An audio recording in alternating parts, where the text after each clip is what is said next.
Boa noite, cheguem ao nosso quinto dia aqui na nossa Semana Machado de Assis. Muito bom, galera, muito bom revê-los todos mais uma vez. Boa noite pessoal, boa noite meu bonde machadiano. Bonde mais amado do Brasil. Boa noite, Roberta. Boa noite, Carlos. Boa noite, Lídia Mandarino. Liz Maia. Eduardo Feliciano. Poesia e Amor. Sejam todos bem-vindos ao nosso quinto encontro. E desde já quero lhes dizer que hoje será uma noite especialíssima, uma noite que eu preparei com muito carinho, uma noite que eu preparei com muito esforço, com muito empenho.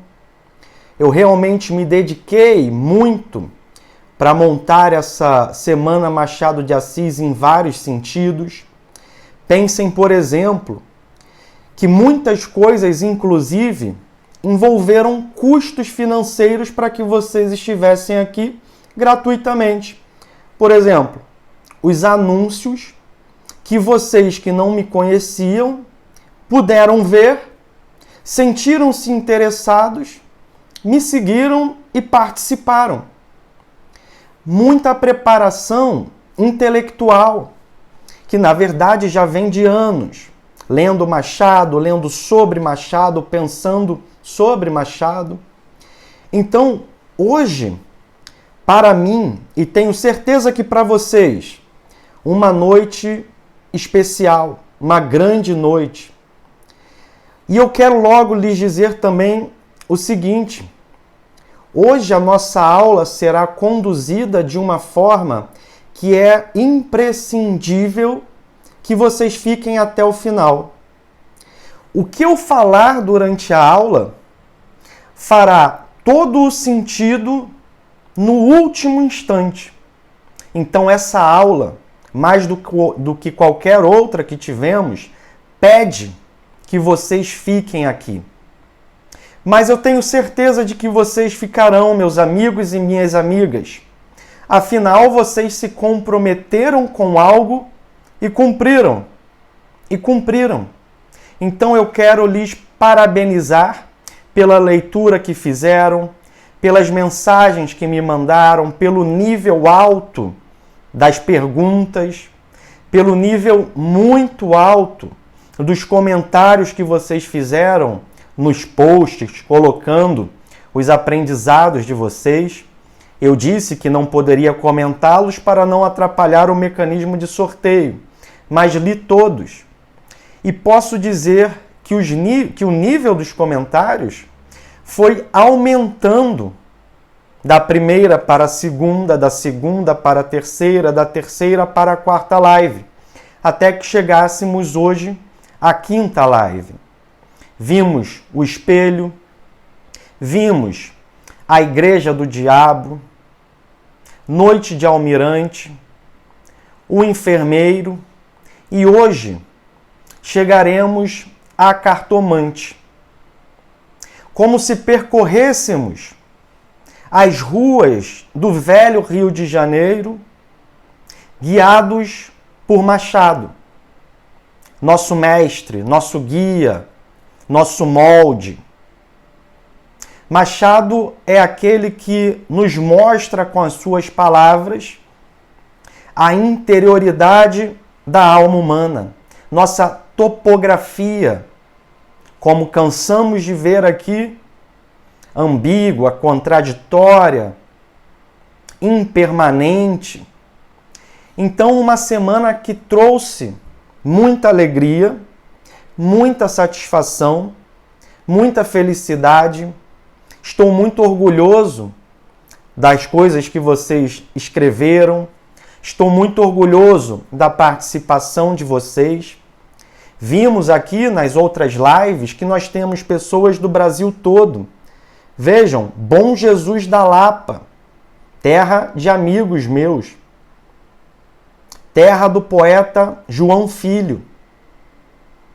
Temos pessoas do Brasil inteiro e pessoas, inclusive, que estão em outros países, estão na madrugada de seus fusos.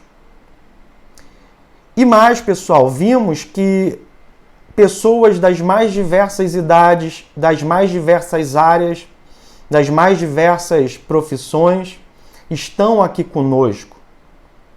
Pessoas de psicologia, de nutrição, de química, de matemática, de administração, professores, pessoas absolutamente diversas que, se não se conhecem pessoalmente,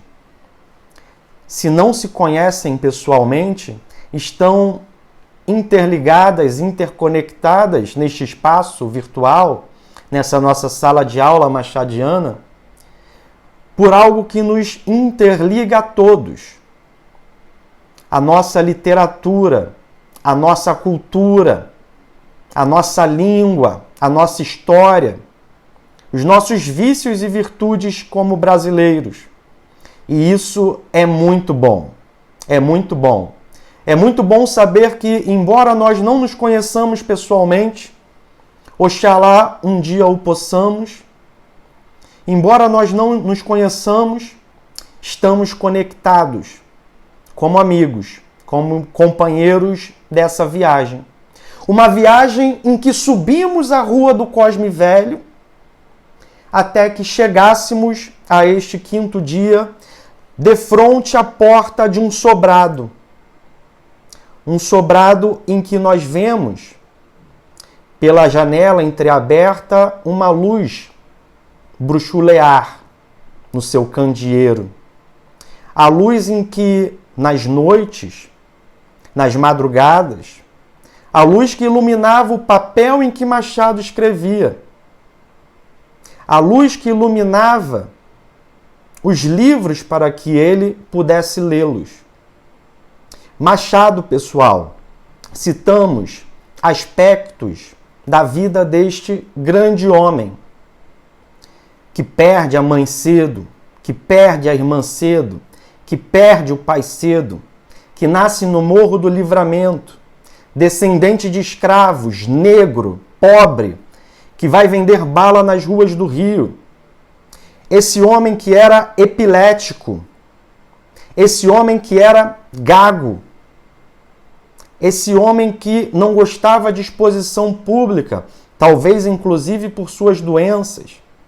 Esse homem que, a despeito de todos os problemas, inclusive de preconceito, inclusive de origem social, inclusive de doença, torna-se o maior escritor brasileiro, torna-se um dos maiores escritores de todos os tempos, torna-se fundador e presidente vitalício da Academia Brasileira de Letras, chamada, hoje, a Casa de Machado de Assis. É sobre esse homem que falamos e que hoje, então, vamos mais uma vez falar. Há muito ainda que se dizer sobre Machado. E eu espero que vocês tenham gostado, pessoal, da forma como trabalhamos, da forma como abordei os textos, da forma como ministrei essas aulas, de como conduzi as lives, enfim, de como lhes apresentei um pouco só, de Machado, cuja foto, não à toa, fica no alto de minha estante. Vejam lá acima, somos todos nós aqui olhados pelo olhar sábio de Machado de Assis. Espero de coração que vocês tenham gostado. Nós hoje teremos uma noite especialíssima e saibam que ainda há muito para conhecermos desse grande homem. Então, pessoal, nos preparemos. Hoje teremos uma noite especial. Conduzirei o meu raciocínio acerca do conto de modo que ao final faça muito sentido. E então abriremos a porta da casa do bruxo do Cosme Velho para que ele possa nos convidar para o seu sofá e para que possamos tomar um café, um chá, em sua companhia e em companhia de Carolina, sua esposa. Então, pessoal, agora é a hora de falarmos sobre A Cartomante, uma obra-prima de Machado de Assis. É hora então de vocês se ajeitarem, de vocês pegarem os lápis, as canetas, os papéis e prestarem atenção. E por isso, meus queridos amigos, minhas queridas amigas, pedirei, como sempre faço, licença, fechando por hora os comentários, e ao final, quando voltaremos da seguinte forma. Já voltaremos comigo fazendo uma pergunta para vocês acerca de Machado. E quando eu reabrir ao final da live, ao final da explanação, os comentários, vocês já voltarão me respondendo. Então fiquem aqui hoje, porque hoje será muito especial. Peço licença, desativo por enquanto os comentários para que nós possamos falar desse conto muito, muito bom. Um conto que nós podemos, quando olhamos, por exemplo, para os preceitos que Edgar Allan Poe coloca na sua teoria, na sua fórmula de composição contística, se olhamos os preceitos de Edgar Allan Poe, sobre quem falávamos ontem, nós olhamos para a Cartomante e vemos que, dentro do esquema de Edgar Allan Poe, temos um conto perfeito. Um conto em que não sobra nada, não há excessos. Existem escritores que usam muitas palavras, mas que apresentam poucas ideias. São palavras gordas, ideias magras. Machado é o contrário, o exato oposto, porque Machado apresenta ideias gordas, ideias ricas, ideias profundas, com poucas palavras. Ele não precisa despender suas palavras. Ele sabe aonde ele quer chegar e até onde quer nos conduzir. Então, nos deixemos levar com Machado, por Machado, todavia, sem nenhum tipo de ingenuidade, porque sabemos que esse nosso condutor, esse nosso bruxo, tem lá suas artimanhas, seus artifícios, suas malícias. Então, nesse nosso último encontro em que falaremos sobre a Cartomante, mais uma vez veremos Machado explorando os recônditos do ser humano. E se nos recordarmos de Augusto Meyer, um grande crítico literário que escreveu ótimos ensaios sobre Machado, se nós lá trouxermos Augusto Meyer chamará Machado de o quê? De o homem subterrâneo, numa referência à memória de subsolo de Fyodor Dostoiévski. Homem do subsolo, alguém que com a sua consciência aguda, com a sua consciência apurada, desfaz por meio de sua escrita nossas ilusões, nossas hipocrisias, nossas tolices e até mesmo nossos auto-enganos. Porque não são só os outros que nos enganam, nós também nos enganamos a nós. E Machado faz o quê? Machado nos ludibria, não porque ele queira que continuemos a nos enganar, mas justamente porque o seu drible, fazendo com que nós, zagueiros, caiamos sentados no chão, com o seu drible, ele quer que nós, ao nos levantarmos, percebamos aquilo que há de podre e de miserável em nós. E, portanto, ele nos oferece a possibilidade de nos transformarmos também. Porque muitas vezes o bem e o verdadeiro se alcançam pela escada do belo. E as obras, os contos, os romances, a poesia de Machado de Assis são escadas construídas sobre o belo para que alcancemos o verdadeiro. Então vejam que esse homem do subsolo escreve histórias como a Cartomante num tempo em que essas histórias saíam, muitas das vezes, em folhetins, espaços na parte inferior dos jornais, e a massa que comprava, aquela parcela da população que lia e que podia comprar jornal, não queria ler histórias cruéis. Não queria ler histórias em que a mocinha não ficasse com o mocinho. Aquela sociedade, aquela elite, estava acostumada com o que de mais banal havia na prosa romântica. E Machado, não se preocupando muito com isso, oferece outra coisa. Machado vai escrever no Jornal das Famílias, vai escrever na Gazeta de Notícias. E Machado, muitas vezes, com aquela escrita em que ele, inclusive, chama a conversa sua leitora, ou seu leitor, com um tom aparentemente ameno, aparentemente jocoso e, às vezes, até aparentemente trivial, Machado vai parecer dar o que eles querem ler, quando, na verdade, ele dará o que eles precisavam ler. E, pasmem, é exatamente o que ainda precisamos. Porque vocês já sabem que Machado é atemporal. E na obra de Machado não há heróis, no sentido tradicional do termo. Por quê? Porque todo mundo em Machado é portador do bem e do mal. Esse conflito de sombra e luz.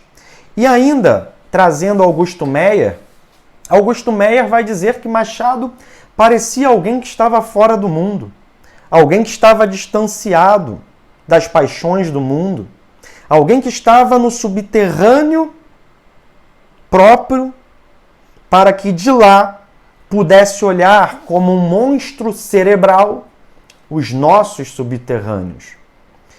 E vamos além. Se nós olharmos, por exemplo, para o que diz acerca de Machado de Assis, o professor Alcides Vilaça, o que encontraremos? Alcides Vilaça dirá que Machado parece alguém que põe luvas finas para ir à cozinha fazer um prato de comida. Mas eu posso ir além. Pegando a ideia de Vilaça, eu diria que Machado é alguém que não só põe uma luva de tecido fino, como também bota um terno. Mas não apenas para ir à cozinha, mas para ir a uma lixeira. Porque Machado lida com o lixo moral. Só que vejam, apesar de lidar com o lixo moral, não encontramos vulgaridades na escrita de Machado de Assis. Machado de Assis escreve sempre como alguém elegante, alguém que está, de certo modo, acima, alguém que não precisa se rebaixar ao mesmo nível de seus personagens. Machado é alguém que revira o lixo de fraque. Machado de Assis jamais perde sua elegância. E ao longo dessa semana, temos visto isso. Quando Machado toca em temas espinhosos e não muda aquele seu tom fino, aquele seu tom irônico, aquele seu tom sempre jovial, não importassem quantos anos Machado tivesse. E Machado é ainda mais, pessoal. Machado é, para usar também o pensamento do professor Vilaça, Machado é uma espécie de um tradutor. Só que é um tradutor que muitas vezes trai as traduções que faz. Porque Machado lê Shakespeare, a Bíblia, Homero, Goethe, Flaubert, Dostoiévski, Pascal, Santo Agostinho, São Tomás de Aquino, enfim, todo mundo, os grandes. E Machado muitas vezes se apropria de pensamentos desses grandes escritores, desses grandes pensadores, pega para si, e aí ele molda com a sua bruxaria, com a sua alquimia literária, e quando recoloca aquilo no texto é uma tradução, só que já não mais literal. Uma tradução transformada, algo seu, algo novo. E ao fazê-lo, pessoal, Machado cria para nós leitores uma armadilha e faz com que nós sejamos atraídos pelo queijo que está nessa ratoeira, como se nós fôssemos ingênuos ratos, prontos para serem aprisionados naquela coisa, naquela artimanha. E é um pouco, se não muito, disso que vemos no conto de hoje, A Cartomante, em que justamente ele joga uma fisga, ele joga uma isca, para nos fisgar. Como um pescador em A Cartomante, Machado vai lançar a sua isca para nos fisgar como se fôssemos peixes. E que isca é essa que ele usa para nos pegar? Vejam só que o conto é iniciado com uma citação de Shakespeare. E lá começa o conto então. Há mais coisas entre o céu e a terra do que sonha sua vã filosofia. Frase de Hamlet, uma das grandes obras de Shakespeare. E o personagem Hamlet diz isso a Horácio. E o que Machado, então, sugere com essa frase? Veja, você pega o conto. O título é A Cartomante, que vai invocar ideias de esoterismo, de mistério, de sortilégios, de artes adivinhatórias. E você, então, sabendo que o título é A Cartomante, lerá de cara a frase de Shakespeare, a palavra de Hamlet a Horácio. Há muito mais coisas entre o céu e a terra do que julga, do que sonha, do que pressupõe nossa vã filosofia. Então Machado lança sua isca. E aí ele vai começar a puxar e ver se ele conseguiu nos pescar. Então, pessoal, vejam que Machado já de cara nos insere na tradição ao citar Shakespeare e já arma sua ratoeira. Mas Machado, nessa brincadeira, já fez uma outra coisa. Porque o que eram as tragédias clássicas? Há uma estrutura, há uma forma. Lembremos-nos, por exemplo, da famosa peça Édipo Rei, de Sófocles. O que acontece? Resumidamente, há uma questão central. Porque Édipo vai, ao tentar retornar para a sua cidade, se consultar com o oráculo de Delfos. O oráculo é aquele que sabe o futuro. E o oráculo vai dizer coisas terríveis para Édipo. E Édipo não quer viver aquilo de jeito algum. Então, a história toda de Édipo, na verdade, é o quê? Édipo lutando para não viver aquilo que o oráculo disse que ele viveria. Ou seja, de um lado nós temos o destino, que já estaria traçado. E de outro nós temos o ser humano tentando fugir desse destino. Essa é a estrutura da tragédia clássica. Só que o que acontece ao final da tragédia clássica? Por mais que o personagem faça de tudo para não cair naquilo, o final da tragédia é sempre a realização do destino que fora anunciado. E Machado aqui parece recuperar essa noção ao citar uma tragédia shakespeariana, Hamlet. Só que nós que já lemos o texto, podemos nos fazer uma pergunta já de início. Nós temos algum personagem que nos remete à ideia de oráculo? Sim, a cartomante. Essa cartomante prevê um futuro, um destino? Sim, prevê. E esse destino se realiza? Não. Então Machado parece não estar escrevendo uma tragédia, ao passo que, de início, citou uma tragédia.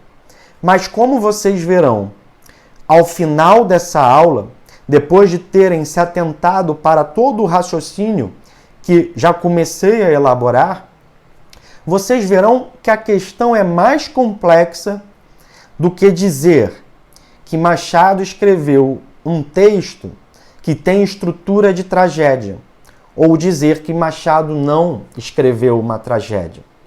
A questão é mais difícil, inclusive, do que dizermos que a cartomante errou a sua previsão. Porque desde logo lanço-lhes um desafio. E esse desafio é o seguinte: ao final da live, tendo prestado atenção em todo o meu raciocínio, eu lhes apresentarei provas contundentes de que a cartomante talvez não tenha errado a sua previsão. Então, chamo-lhes agora para descobrirmos no texto do Machado que essa cartomante que parece ter errado dormita nos detalhes seu acerto. Pois então, pessoal, pensemos agora. Pensemos sobre o conto. Um conto que nos sugere uma expectativa, fazendo-nos crer que há coisas misteriosas, há coisas esotéricas que de fato existem. Embora a nossa filosofia, que é vã, não possa concebê-las. Mas o conto vai querer desmistificar essa sugestão, ao mesmo tempo, e esse é o centro da nossa live, há uma sugestão embutida de que, na verdade, a coisa aconteceu. Tento me fazer mais claro. Machado sugere, com as palavras de Shakespeare, que há coisas místicas, há coisas espirituais, há profecias que se cumprem. O texto, porém, depois de nos jogar essa isca, leva-nos à contradição dessa premissa.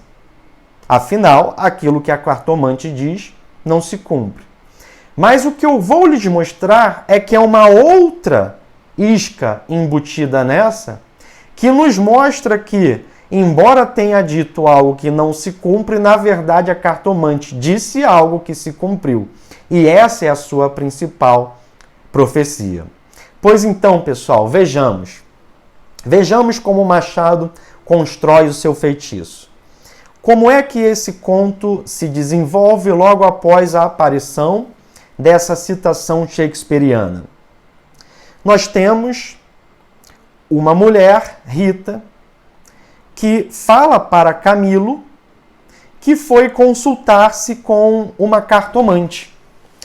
E Camilo, então, fica muito bravo, não gosta daquilo, ora, mas que história é essa? E ri dela, e debocha dela, você acredita nessas bobeiras? E Rita apresenta seus argumentos, olha, eu ainda nem mal havia chegado, ela ainda nem havia tirado as cartas e ela já acertou o meu problema. Mas o que a cartomante havia dito para Rita? Você gosta de uma pessoa. E ela então, Rita, se desarma e abre o jogo, confirmando que sim. E dali em diante a cartomante tem o seu campo aberto, a porta aberta para falar o que quiser e ser acreditada pela sua cliente. Mas vejam que a cartomante disse algo óbvio. Qualquer um de nós, se perguntado, você gosta de uma pessoa? Vejam, não é você está apaixonado, não é você ama uma pessoa, é você gosta de alguém. E o gostar aqui tem vários sentidos, várias nuances, né? Eu gosto, por exemplo, dos meus amigos. Então, se eu gosto dos meus amigos, eu já gosto de alguém e teria de confirmar o que nos diz a cartomante. Então, Machado aqui, já trazendo suas complexidades, nos coloca essa personagem Rita, que ao mesmo tempo que será descrita adiante como formosa e tola, ou seja, boba, ingênua, talvez estúpida, essa mesma personagem que se deixa levar pelas palavras genéricas da cartomante vai se mostrar ao longo da história como alguém que não é só tolice, estupidez e ingenuidade. Porque, além de ser uma mulher adúltera e que, portanto, tem a sua malícia, ela mais à frente também vai ser descrita, inclusive, como uma serpente venenosa que seduziu Camilo. E a serpente não é senão símbolo, vimos isso em A Igreja do Diabo, do próprio diabo, remetendo, portanto, à Bíblia, à história do Jardim do Éden. Então vejam que Machado diz que ora diz que ela é tola e ora que ela é serpente. E nós somos, às vezes, tão inocentes que nós, durante a leitura, não percebemos essa composição. Ou nos apegamos à malícia, ao fato de ela trair o marido, ao fato de ela mentir, ou ao inverso.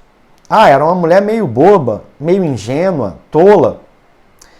Às vezes, na nossa leitura, nem nós mesmos nos damos conta dessas nuances e alterações que os personagens vivenciam ao longo da história. O mesmo se dará com Camilo, como nós veremos.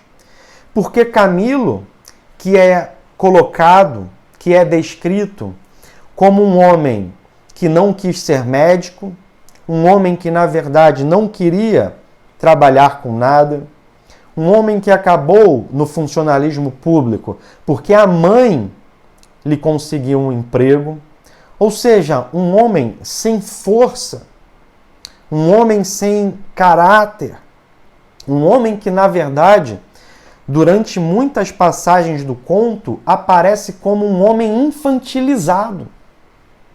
Vejam, quando o Machado fala sobre as crenças, as superstições, ele vai falar o quê? O narrador vai dizer, o Camilo, durante essa conversa com a Rita, fala assim, o narrador fala sobre Camilo, ele parou de acreditar nessas crenças, parou com as superstições e parou até com as religiões, com a religião.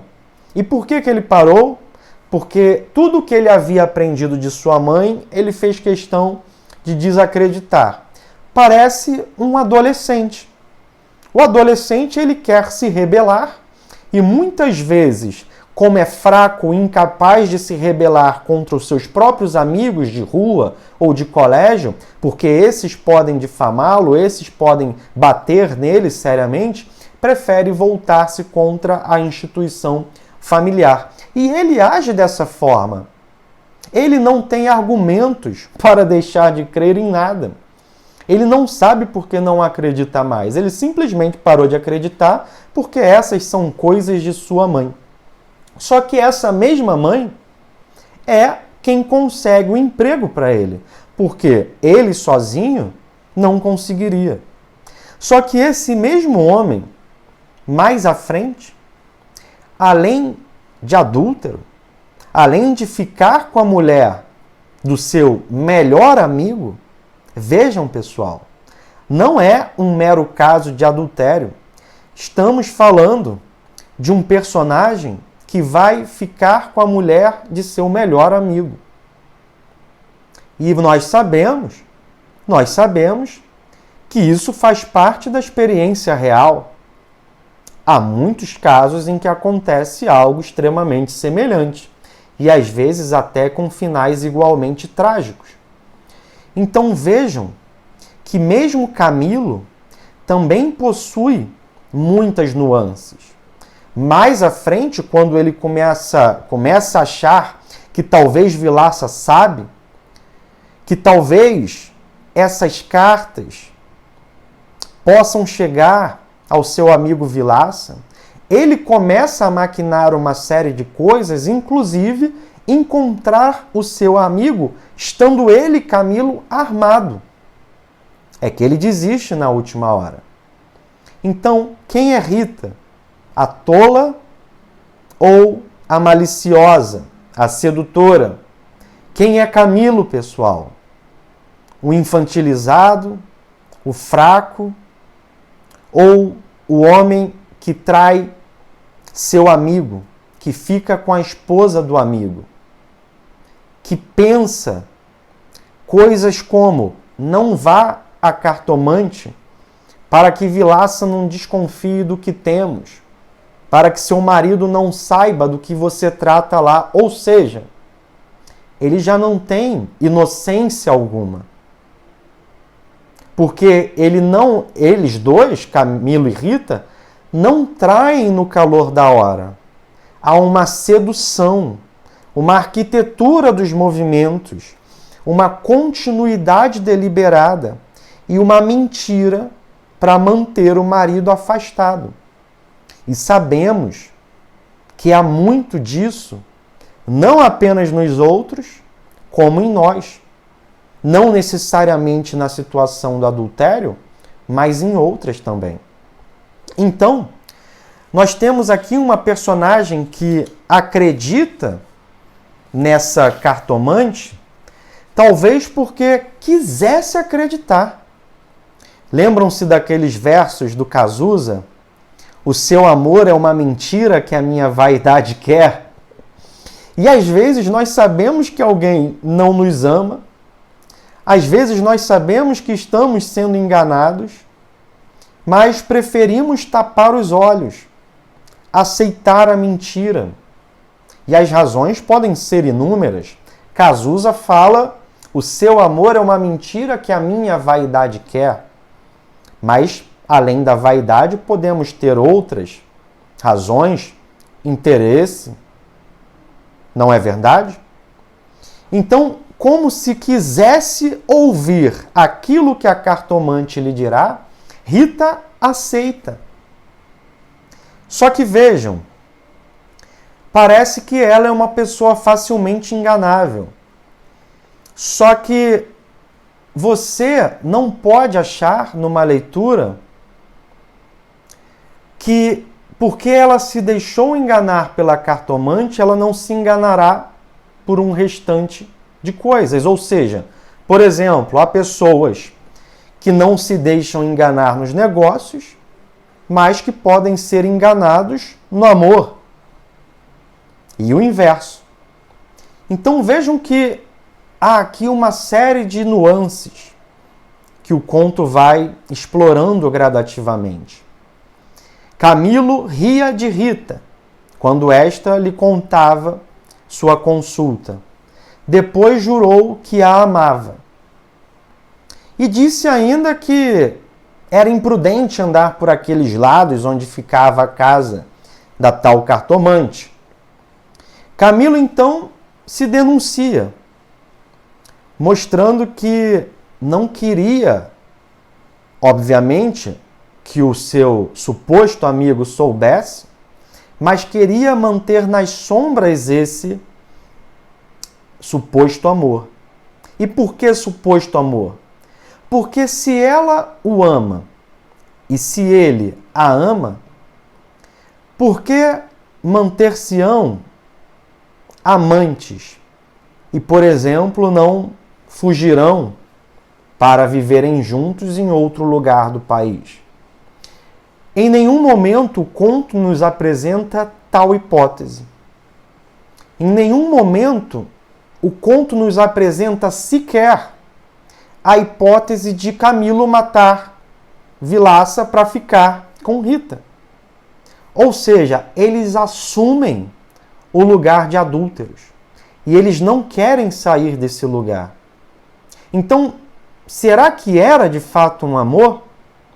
Perguntas que fazemos, mas que Machado não quer nos dar tão claramente quaisquer respostas.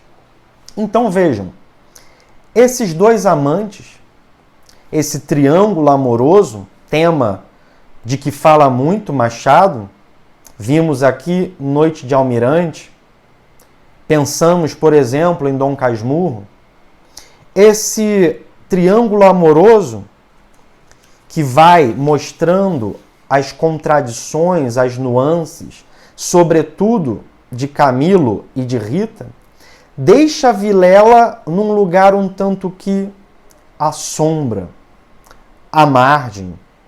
O conto pouco fala de Vilela. E o que é que nós saberemos sobre Vilela? Às vezes, de maneira en passant, que é um homem bem-sucedido, um homem que foi juiz, um ex-magistrado, que retorna à cidade para constituir a banca de advogado. Então esse Vilela, eu acho que falei Vilaça, perdoe-me, é o calor dessa live, o calor da hora.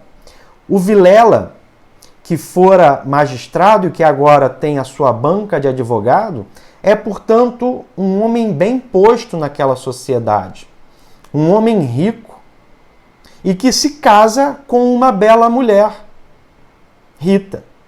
Só que há um problema. Vilela age. Ele que era juiz, ele que tem o seu escritório, a sua banca de advocacia, ele que é rico, bem posto, bem sucedido, ele age como um tolo. Ora, os tolos não eram Rita e Camilo? Como é que Vilela agiu como um tolo, professor? Ora, o que é que ele, Vilela, fez se não fomentar no amigo e na mulher o desejo de um pelo outro? Porque para o amigo ele falava: minha mulher é linda, minha mulher é maravilhosa, minha mulher é uma gostosa. E como que isso era recebido por Camilo? E o que é que ele falava para Rita? Camilo é um grande amigo, um homem extraordinário, uma pessoa incrível. Então, sem querer, inocentemente, ele atuou como um marqueteiro do próprio adultério que o vitima. Ele vai fomentar essa paixão. Por quê? Porque ele fica falando exageradamente bem da mulher para o amigo e do amigo para a mulher. Então, tenha cuidado, meu caro, com o que você fala de sua mulher para os seus amigos. E tenha cuidado, minha cara, o que você fala do seu marido para suas amigas. Aí depois fica chorando pelos cantos. Ai, minha melhor amiga me traiu, meu marido me traiu com a minha melhor amiga. É claro, você quer ser uma marqueteira? Quer falar até do tamanho do bigolim do seu homem para sua amiga, minha senhora? Você acha que vai acontecer o quê? Ninguém é de ferro. E você ainda fica botando lenha na fogueira, vai terminar mal. Então Vilela, que era o bonzão, sabichão, foi realmente trouxa nesse quesito. É claro, ele não contava com a astúcia, com a malícia de sua mulher e de seu amigo. Mas vejam que as palavras que proferimos têm impactos nos outros que já não controlamos mais. A partir do momento que elas saem de nossas bocas, a forma como elas entram nos ouvidos alheios já não é mais controlada por nós, já não é mais controlada por aqueles que falaram. Então vejam, pessoal, nós temos essa configuração. São 3 personagens, 4 com a cartomante, mas as nuances principais, os movimentos, a topografia da alma que Machado nos oferece está centrada nesses 3 principais personagens de um conto que parece uma peça de teatro. Personagens que entram e saem, que nos mostram o que são, não exatamente pelo que falam, ou não somente por isso, mas também pela forma como se comportam, aquilo que eles nos mostram. E Machado, então, como um demiurgo, controla os seus títeres, brincando com eles, ora conduzindo-os para o lado da tolice, da ingenuidade, ora conduzindo-os para a astúcia, para a malícia e, no caso final de Vilela, até para a ira. Então, Vilela fomentará dessa maneira, com elogios mútuos, aquilo que ele não deveria ter fomentado. Mas, evidentemente, não quero colocá-lo aqui no papel de culpado por esse adultério de que ele é vítima. Mas vejam que Machado quer colocar o dedo na ferida. E para Machado não tem só mocinhos e vilões. Para Machado, todo mundo faz algo de bem, algo de mal, e às vezes o mal até sem saber, como nesse caso. Então, temos, por exemplo, um outro movimento que é o movimento de Camilo após perder sua mãe. Vejam que extraordinária passagem, pessoal. Prestem atenção nisso aqui. Talvez em sua leitura você não tenha se atentado para algo. Vejam, Camilo perde a mãe e vai ser amparado justamente pelo casal Vilela e Rita. Vilela, como advogado, vai cuidar do inventário, vai cuidar dos bens, da herança, vai ajudar seu amigo nessa parte burocrática. Legal. E Rita passará a consolá-lo como se só ela o pudesse fazer. Uma enfermeira moral. Alguém que fica ali como irmã. Mas não poderia ser uma irmã, tendo em vista que era bonita. Então, Machado aqui nos coloca uma questão muito interessante. Ela vai lá para confortá-lo, ela vai lá inicialmente para ampará-lo, para que ele não ficasse sozinho, sem sua mãe. Mas, Machado diz, não poderia ficar apenas como uma irmã, uma vez que era bonita e mulher. E não é assim que muitas vezes os homens justificam seus atos? A carne é fraca. Ah, eu tinha que trair minha esposa, afinal a outra era muito bonita. Ah, sabe como é? Eu já tinha tomado umas e aí fiquei lá sozinho na casa com a fulana. E como é que eu vou me segurar? Então Machado diz, olha, era a esposa do melhor amigo dele. Mas uma vez que era bonita, não poderia ser só uma amiga. Não é que Machado corrobore a atitude. Machado não incentiva nem uma coisa nem outra. Machado só está, por meio do seu narrador, sugerindo como as pessoas pensam, mostrando o que elas fazem e sugerindo como elas pensam. Lembrem-se, por exemplo, do conto de ontem, O Enfermeiro. Quando o coronel fala, Valongo não é nome de gente. Machado está se coadunando com essa perspectiva que nos remete ao cais do Valongo, no Rio? Não. Mas, pelas palavras, pelo pensamento desse personagem, ele nos mostra como as coisas são. Machado, por exemplo, em Noite de Almirante, nos mostrando a situação de Genoveva e Deolindo, não vai em nenhum momento fazer uma apologia, um elogio de comportamento de nada nem ninguém. Mas ele vai nos mostrar a traição, o adultério e até mesmo que talvez Deolindo não tenha sido tão fiel quanto declara. Ele está dizendo que as mulheres não devem esperar os seus homens caso firmem um compromisso de um relacionamento à distância? Machado, por acaso, está dizendo que se apareceu alguém mais rico, você deve trocar de marido? Que se o seu marido foi trabalhar fora, é melhor que você arrume logo outro? É óbvio que não. Machado não está falando para você fazer nada. Ele só está mostrando, tá vendo essa miséria moral? Sabem os homens? Ei-los. É isso que Machado faz. Mostra-nos quem somos todos. Como aquela famosa frase, atire a primeira pedra. Atire a primeira pedra quem nunca pecou. Talvez o seu pecado não seja esse, mas certamente será outro. Então o Machado nos mostra que nós não temos autoridade moral para falarmos de ninguém. Nesse tempo estranho em que as pessoas se creem dotadas de uma autoridade para cancelar os outros, para julgá-las, para destruir suas imagens e seus trabalhos, Machado nos recorda de que se os nossos erros fossem expostos, nós também teríamos nossa vida arruinada, porque nosso telhado é tanto de vidro quanto de qualquer outra pessoa. Mas retomemos o que falávamos acerca da morte da mãe de Camilo. Camilo, então, se vê serpenteado pela sensualidade, pelas investidas, pela beleza de Rita.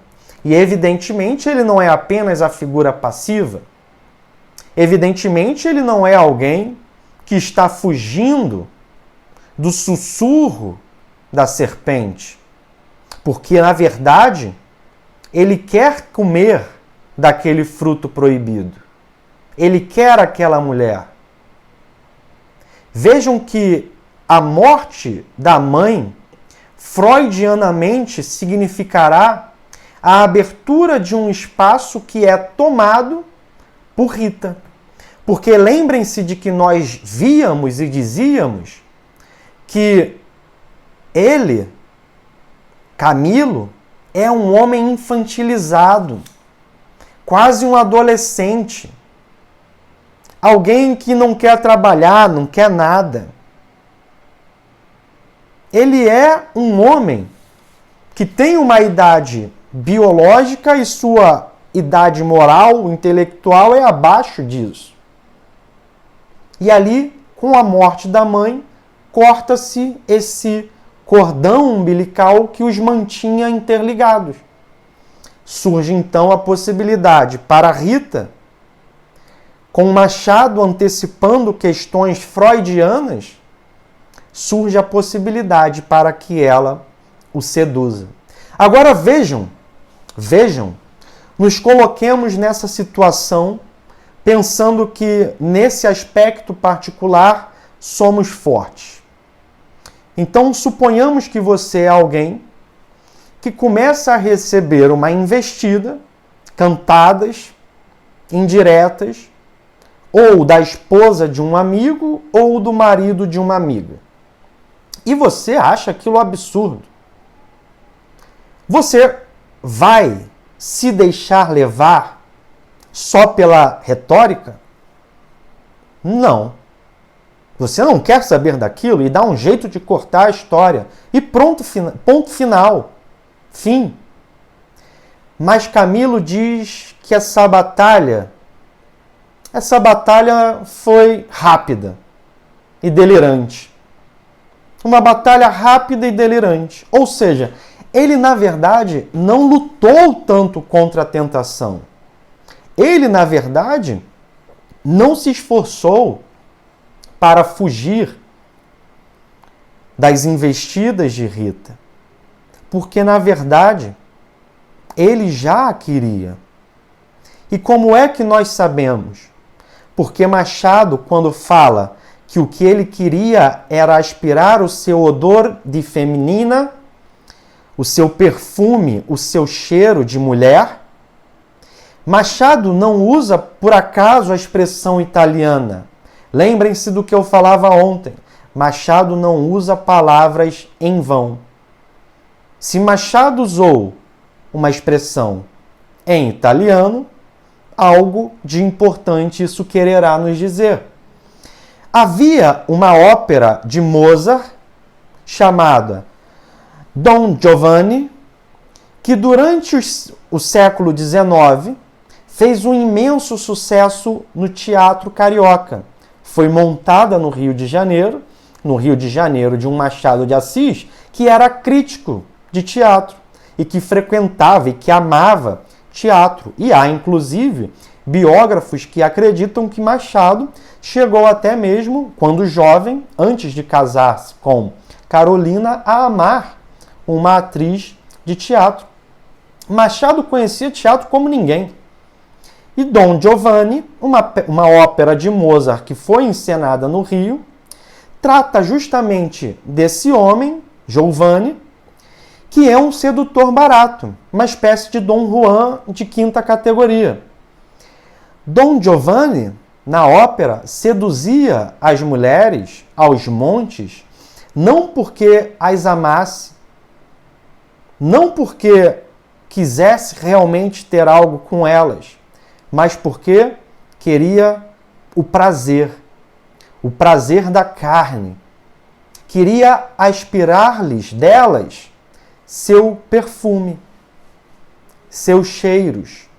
E por isso Machado se remete a essa situação. E Machado, adianto um pouco para que eu não me esqueça da referência, quando Machado vai contar a cena de Camilo subindo a escada da casa da cartomante, ele fala de uma situação acontecida no Teatro do Rio de Janeiro e que se tornou muito famosa. Havia uma peça, salvo engano, chamada As Seis Pedras, e aí que essa peça fez muito sucesso. E durante a encenação, pessoal, vejam que isso é história real, tá? Aconteceu mesmo. Essa peça, As Seis Pedras, estava sendo encenada e um ator era apaixonado por uma atriz. E havia uma cena em que o personagem enforcava a personagem feminina. E esse ator, nesse momento, usando-se da cena, enforca de verdade essa atriz, porque ele dizia ser apaixonado por ela e ela tinha um caso, um namoro com uma outra pessoa. Ele a mata, pessoal, no palco, na frente do público. Só que demorou para que as pessoas percebessem que não se tratava da encenação e sim que era algo real. E essa história, evidentemente, é uma história muito conhecida no século XIX. Por exemplo, quem vai falar disso é o Décio de Almeida Prado. Décio de Almeida Prado, que foi um grande crítico literário de teatro brasileiro, quando ele conta a história do principal ator do teatro brasileiro do século XIX, que foi o João Caetano. Quem é do Rio, conhece bem o Rio de Janeiro, com certeza, ou já foi, ou já ouviu falar no Teatro João Caetano, que foi um ator do século XIX, contemporâneo de Machado. E lá nesse livro, o Décio de Almeida Prado se refere a esse episódio da história lá da peça das Seis Pedras. E eu lhes pergunto, pessoal, vocês contaram quantos degraus tem a escada que o Camilo sobe? Não contaram, né? Pois é, Machado não bota detalhes à toa. Vejamos outro detalhe.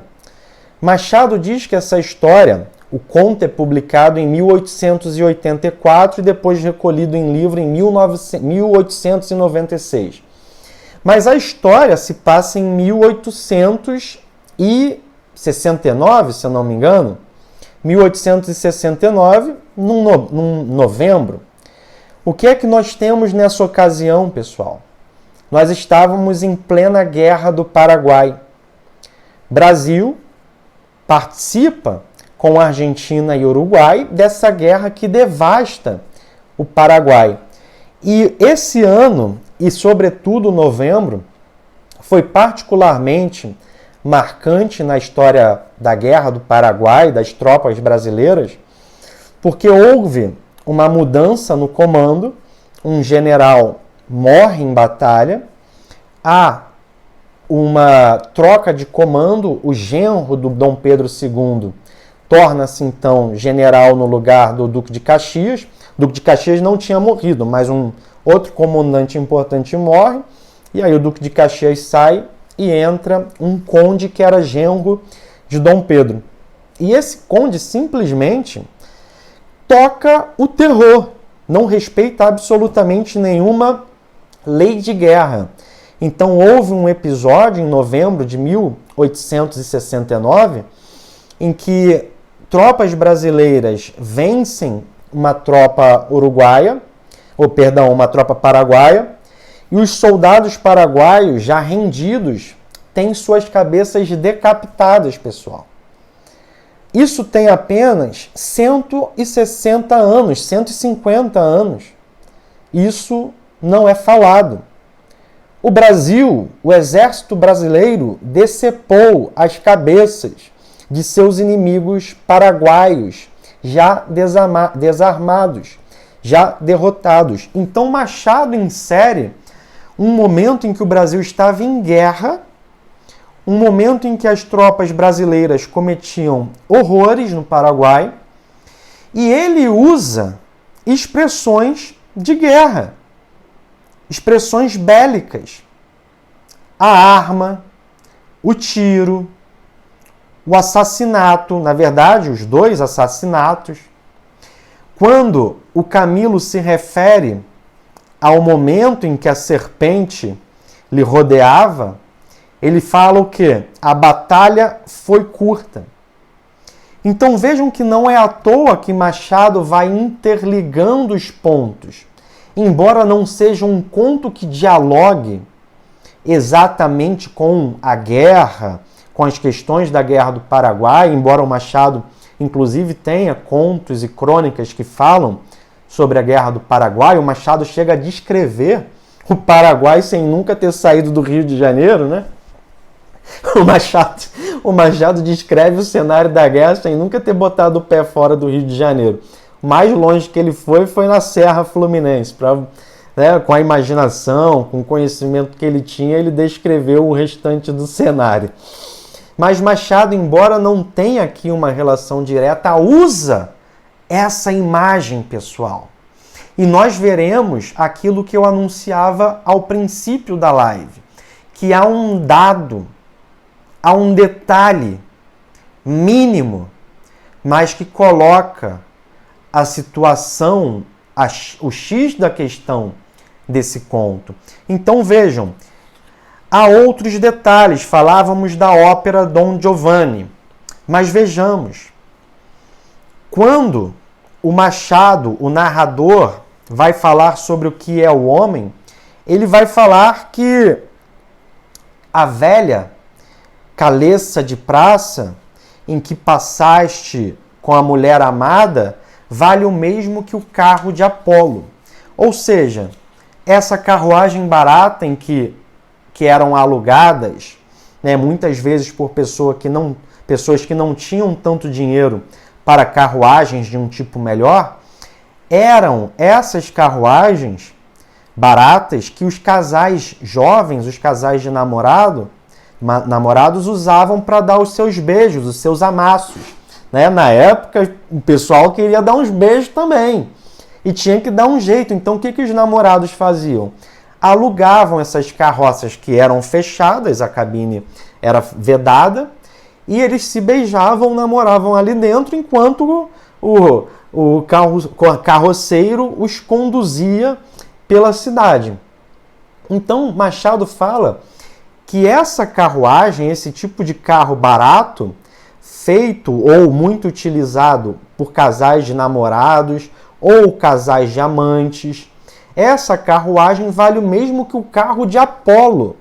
Apolo é o deus grego que usava o seu carro, a sua carruagem, para puxar o céu e trazer a noite. E em seguida, puxar o sol e trazer a manhã. Então o Apolo, com o seu carro, laçava o sol e carregava o sol pelo céu para que tivéssemos o dia e a noite. E Apolo, vejam pessoal, e Apolo é também o deus daqueles que fazem profecias, que predizem o futuro, os oráculos da Grécia Antiga. Machado então está dizendo que essas carruagens utilizadas pelos amantes, pelos namorados, vale o mesmo do que os oráculos. Vale o mesmo do que dizer o futuro dos outros. Mas valem nada como as pobres carroças ou valem muito como o carro do deus grego? Percebam que quando ele diz que uma coisa pobre, uma coisa de má qualidade, equivale ao carro de um deus, uma coisa rica, ele cria uma situação insolúvel. Então, bom, qual é o padrão? É a do rico ou a coisa pobre? E Machado vai flertando com essas artimanhas, com várias ambiguidades, minando o seu texto, fazendo com que, à medida que lemos, percebamos que nossas pernas e nossos pés afundam na areia movediça da tessitura machadiana. Então vejam, pessoal, Camilo aceita o veneno de Rita. A batalha foi curta, nos diz o narrador, não é? E em seguida, o que teremos? Uma frase-chave, porque Rita vai formular logo mais um pensamento fundamental. O que teremos? Logo em seguida a esse momento, uma frase: a candura se transformará em astúcia. Bom, mas será que a Rita ainda é cândida, pura, inocente? Não pode ser. Será que o Camilo é que é cândido, puro e inocente? Não pode ser. São dois amantes, cheios de malícia. Então, a candura que se transformará em astúcia só pode ser daquele que antes era inocente, Vilela. Então vejam, pessoal, as cartas anônimas começarão a chegar. Quem é que está mandando essas cartas?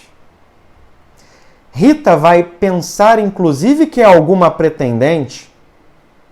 Rita vai, ao pensar que é alguém que quer ficar com Camilo, formular um pensamento que não pode ser formulado por alguém inocente, que é: a virtude é preguiçosa e avara, não gasta tempo nem papel, só o interesse é ativo e pródigo. Ou seja, as pessoas só se movem quando têm interesse.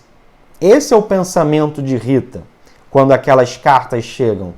Alguém inocente, alguém tolo, poderia formular tal pensamento? Não é ela que pode ser a Cândida. Não é ela. Então, ela vai perceber que essas cartas só podem estar chegando porque alguém tem interesse em que elas cheguem. Não é alguém preocupado com a moralidade. Não é alguém preocupado com o bem do casamento dela com o Vilela. É alguém que tem algum interesse escuso. Mas quem será, pessoal? Será que é a cartomante? Será que é alguma vizinha? Será que é alguém que de fato está interessado em Camilo? Não sabemos. O que sabemos é que essas cartas chegam e Camilo começa a ficar preocupado. E Rita, que mostra por aquela conclusão de que as pessoas só se movem por interesse, de que não é mais tola nem cândida, Rita, que deveria agir então em conformidade com a sua malícia e com a sua astúcia, fará algo estúpido. E Machado, portanto, cria um vai e vem. Percebam, ela começa como tola, mostra sua malícia, inclusive comparada à serpente, mas agora ela vai fazer algo que a devolve para o lugar de tola. Ou seja, as pessoas vão e vêm nesses movimentos. Não é porque ela agora é uma amante, não é porque agora ela consegue ter conclusões cínicas, negativistas, pessimistas, que ela não agirá em outras circunstâncias, em outros momentos, como aquela tola original. E ao que eu me refiro? Quando ele começa a receber as cartas, ela tem a brilhante ideia, tão brilhante quanto estúpida, de pegar essas cartas, levar à sua casa para comparar com as cartas que ela recebia. As cartas de outros temas, as cartas sendo escritas à mão, ela poderia pegar uma carta, digamos, de um assunto normal e comparar as caligrafias. até chegar ao autor ou autora. Só que ao levar a prova do crime para casa, ela aproxima a prova material do ex-magistrado e agora advogado. Então o Cândido que vira astuto é Vilela. E se o conto não nos diz como ele descobriu, existe a imensa possibilidade de que ele tenha descoberto a traição, o adultério, por meio dessas cartas que ela tolamente leva para sua casa. E aí nós vamos ter a grande situação, o grande clímax do conto.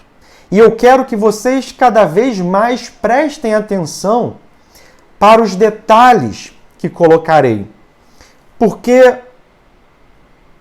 há essa situação das cartas, o casal de amantes passa a ficar preocupado, sobretudo Camilo, até que um dia chega o bilhete de Vilela, chamando-o à sua casa. Vem já.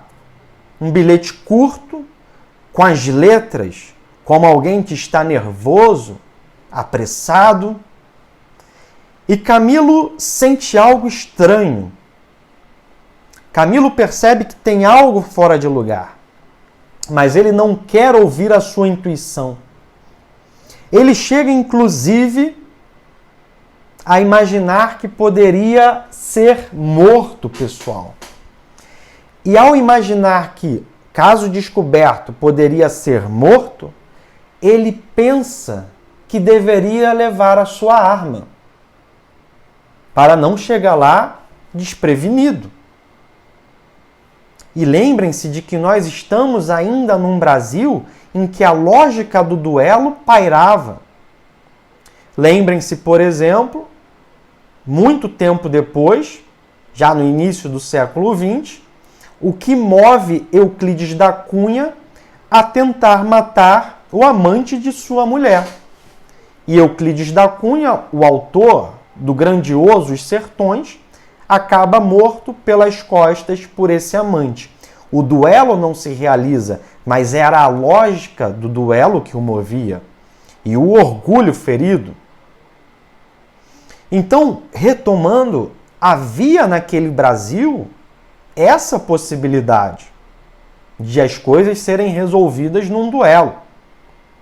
Só que Camilo, que havia já mudado, que já traía seu melhor amigo com a esposa dele, Camilo prefere, sentindo vergonha do que pensara de Vilela, não levar a arma.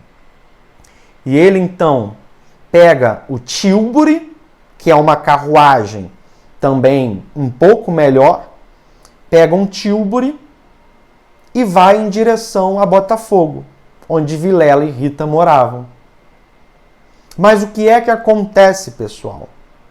Acontece um acidente na rua.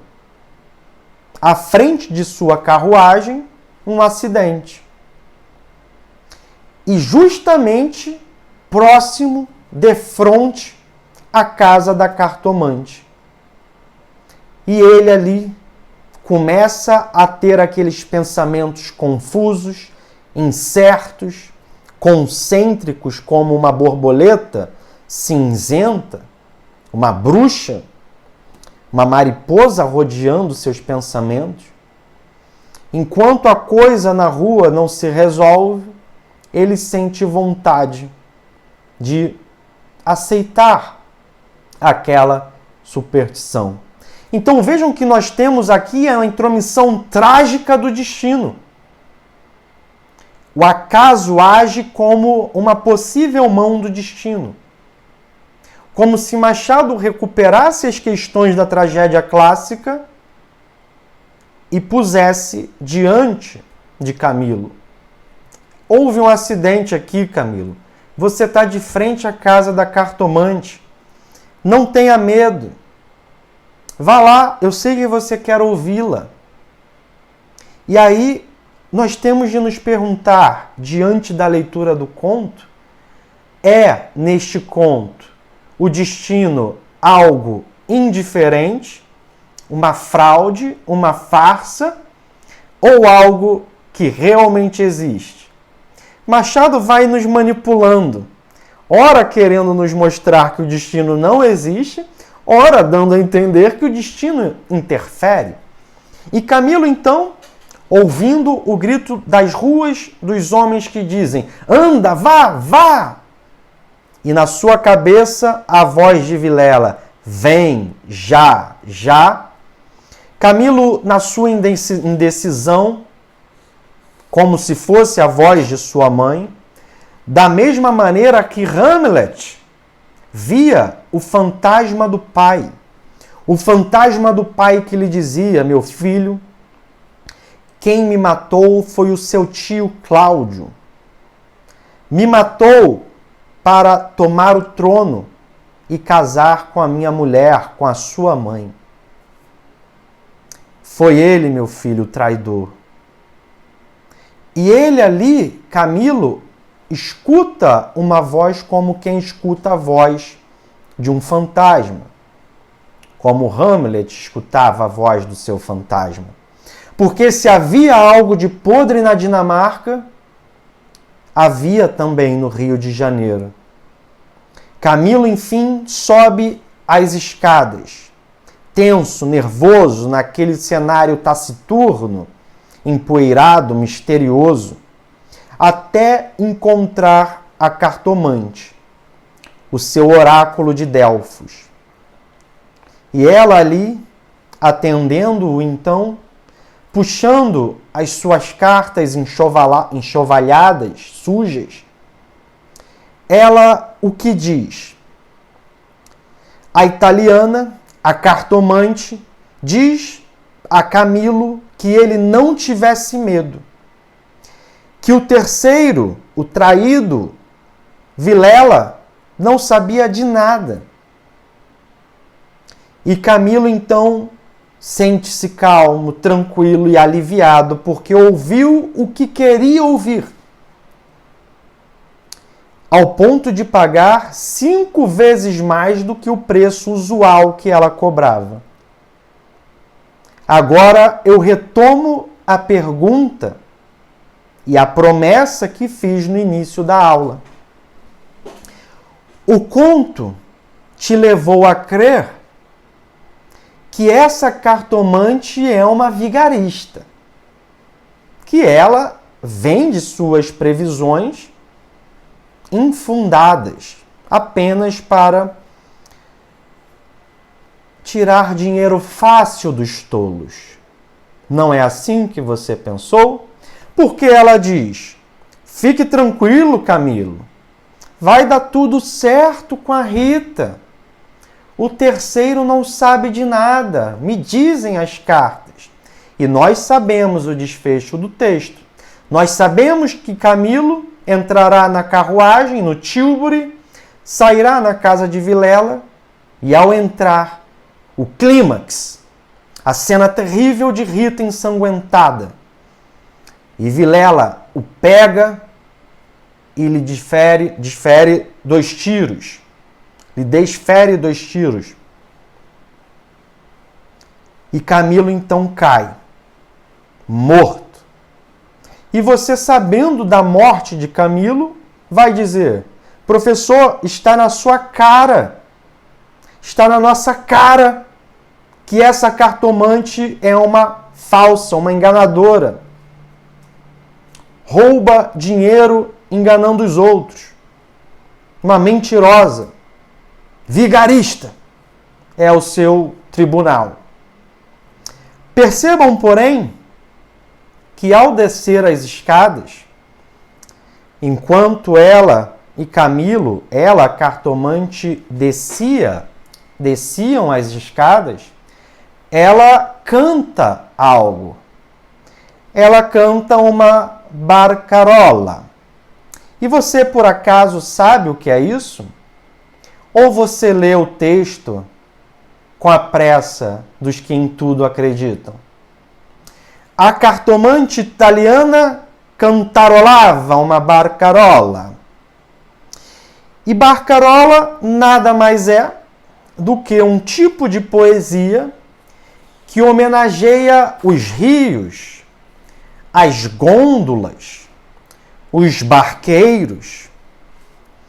E Camilo, então, ao se despedir, enquanto ela cantava esse tipo de música típica italiana, adentra a sua carruagem. Mas vejam que quem leva as almas para o reino dos mortos, para o reino de Hades, o deus grego, o deus dos mortos, é justamente Careonte. Careonte é um barqueiro que leva as almas pelo rio até entregá-las ao reino dos mortos. Se Machado colocou que a cartomante cantava um tipo de música que fala sobre gôndolas, sobre rios, sobre barcos e barqueiros, e em seguida Camilo entra numa carruagem, o seu barco, a sua barcaça, a sua gôndola. Se ela cantava uma música, é porque sabia do destino fúnebre que Camilo viveria ou experimentaria. Camilo morreria e aquele homem que o conduz até lá, o carroceiro, nada mais, nada menos é do que Careonte, o barqueiro grego que leva os mortos ao reino de Hades. Ou vocês acham, meus amigos e minhas amigas, que Machado citaria uma barcarola à toa? É óbvio que não. E agora eu fiz com que você cresce que então ela sabia pelas cartas que ele morreria. Mas ninguém te disse que ela sabia pelas cartas. E se por acaso ela contou o caso amoroso de Rita e Camilo a Vilela, em troca de algumas moedas, de alguns cruzados. Machado de Assis cria e desfaz a tragédia. Machado de Assis diz que o destino intervirá para depois dizer que o destino não existe. Machado de Assis nos faz descrer da cartomante para fazer com que creiamos nela, sendo que há uma possibilidade em que tudo continue uma farsa.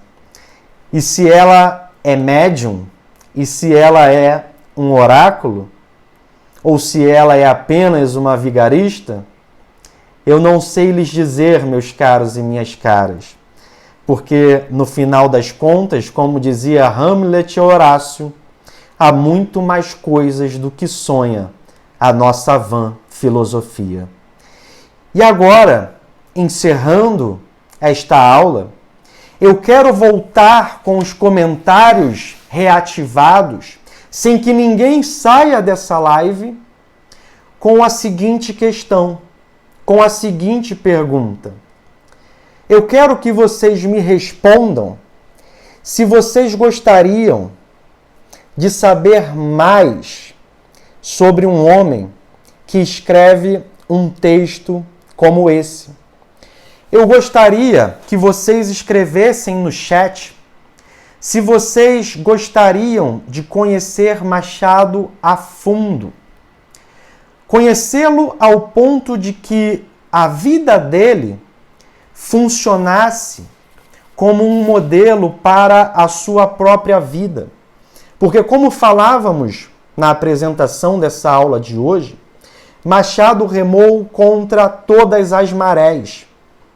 Contra a maré do preconceito, porque era negro num Brasil escravocrata, contra a maré do dinheiro, porque era pobre, de origem humilde, inclusive contra a maré das doenças, gago, epilético, e contra todas as possibilidades, ele tornou-se quem ele deveria ser. Assim como nós, nesta nossa vida, temos um chamado a sermos quem devemos ser. Nada menos que isso. Então, eu acredito pia e sinceramente que Machado pode, com sua vida, com sua genialidade, com seus textos, nos servir de modelo, nos servir de inspiração, nos servir como alguém para quem podemos olhar, entendendo que nós temos força dentro de nós para vencermos obstáculos, para vencermos dificuldades, para remarmos contra a maré, para fazermos dar certo quando tudo parece que dará errado. Machado, o menino que vendeu bala na rua descalço, o menino negro que descalço vendia balas na rua e que se transformará no nosso maior escritor, presidente da Academia Brasileira de Letras. Com muito esforço, com muito trabalho, ele superou os obstáculos. Então, por essa razão, porque eu sei que você quer ter Machado como inspiração, como alguém em quem você pode ter como modelo, alguém que pode te ajudar a vencer na vida, como eu sei que você quer isso, eu lanço aqui, nesse momento, eu abro as inscrições para o meu mais novo curso, o Torna-te Quem Tu És, a vida e a obra de Machado de Assis. Um curso cujo objetivo não é apenas te ensinar sobre a biografia de Machado, embora iremos fazê-lo. Um curso cujo objetivo não é apenas falar de textos do Machado, embora iremos fazê-lo. Um curso cujo objetivo é te mostrar que se você quer vencer, se você quer superar as adversidades da sua vida, se você tem problemas e quer dar certo, se você passa por uma série de desgraças, de dificuldades, de tristezas que parecem irrompíveis e inquebrantáveis, Machado fala com você. Porque ele venceu num cenário muito pior que o nosso. Um cenário que a gente nem pode conceber, um cenário de escravidão, de ser negro num país escravocrata e se transformar no maior referencial intelectual da sua época, estando em diálogo até os nossos dias. Então, o Torna-te Quem Tu És é um curso que ocorrerá em 2 sábados. Serão sábados de imersão, em que apresentarei a vida e a obra do Machado com esse olhar, com esse foco, como é que a vida desse homem e a obra desse homem pode me ajudar a que eu me torne aquilo que eu devo ser. Um professor melhor, uma psicóloga melhor, uma enfermeira melhor, um pai de família melhor. Eu não sei qual é a sua vocação, eu não sei qual é o seu chamado, mas seja ele qual for, Machado pode te servir de modelo e de inspiração. Então, em 2 sábados que acontecerão nos dias 12 e 19 de junho, nós teremos essas aulas imersivas, em que conversaremos profundamente com esse olhar sobre a vida e a obra de Machado de Assis. E eu tenho certeza que se você quer vencer, você não vai ficar de fora dessa. Mesmo porque as condições para você fazer parte são excepcionais, são extraordinárias. O Torna-te Quem Tu És, a vida e a obra de Machado, custará apenas, pessoal, R$ 97,00. E, inclusive, esse preço, que é muito baixo, que é muito barato, pode ser parcelado de modo que você fique pagando aí menos de R$ 10,00 por mês. Menos de R$ 10,00 por mês. Para aprender sobre a vida e a obra do Machado e ver como é que ele pode te ajudar a melhorar, a crescer, a vencer, a se superar, a ser quem você deve ser. Então, você poderá até parcelar isso. E você vai ter as 2 aulas imersivas sobre a vida e a obra de Machado e muito mais. E muito mais. Porque eu resolvi te dar no Torna-te Quem Tu És uma série de presentes.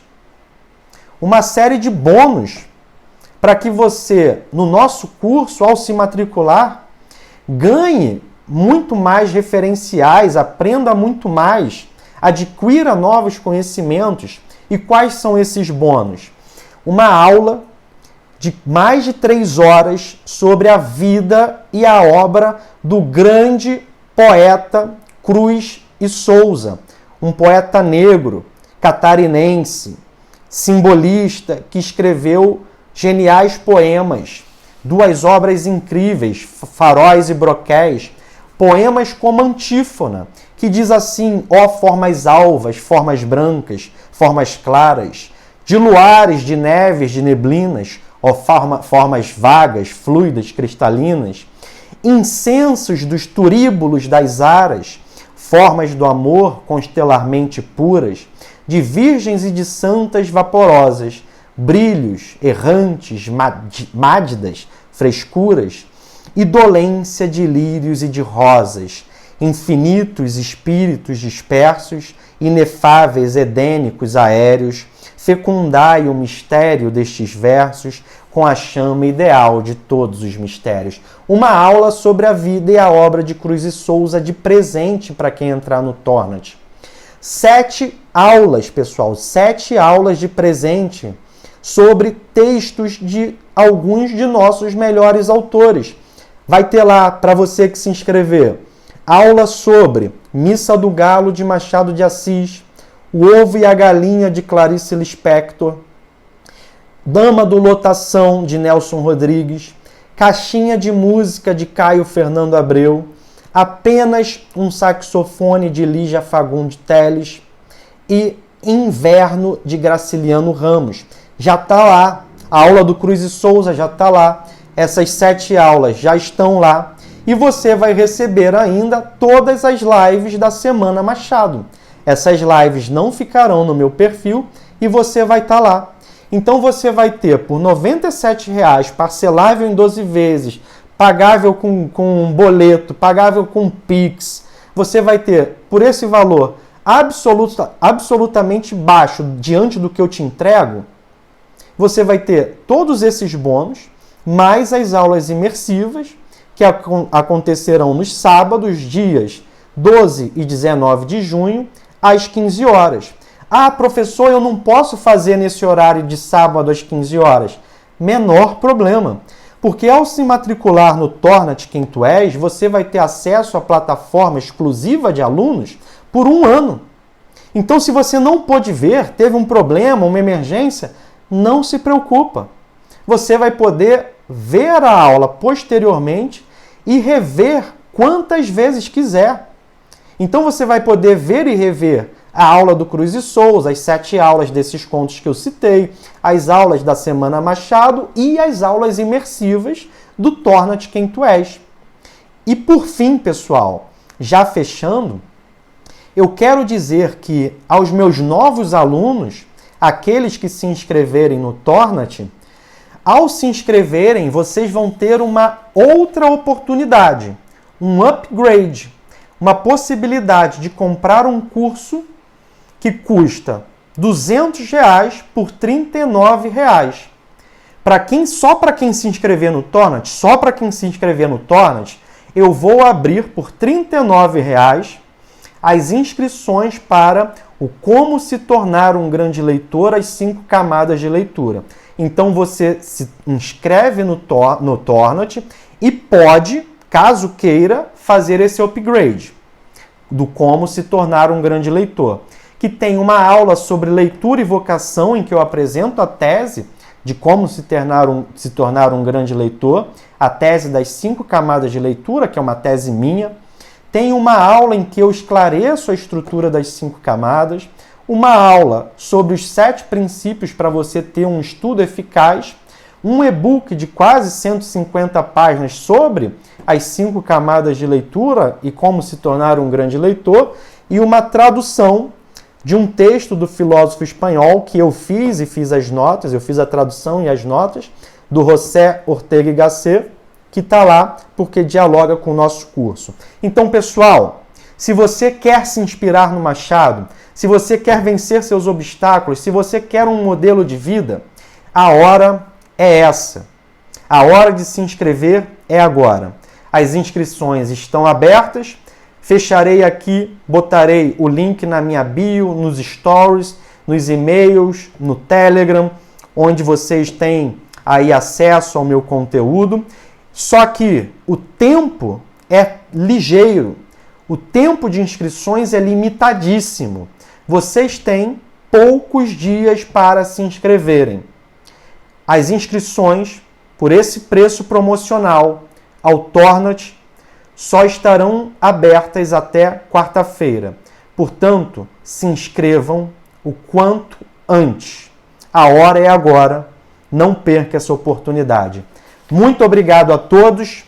Muito obrigado pela presença na Semana Machado de Assis. Espero vocês no Torna-te Quem Tu És, a vida e a obra de Machado de Assis, para que estudemos a biografia de vida de Machado, para que eu possa apresentar as principais chaves de leitura, para que você compreenda cada vez mais os textos desse autor, sempre com esse foco. Pensemos Machado como aquele que pode nos inspirar a nós nos transformarmos, a vencermos, a nos superarmos, a ultrapassarmos todo e qualquer obstáculo que apareça em nossas vidas. As inscrições estão abertas.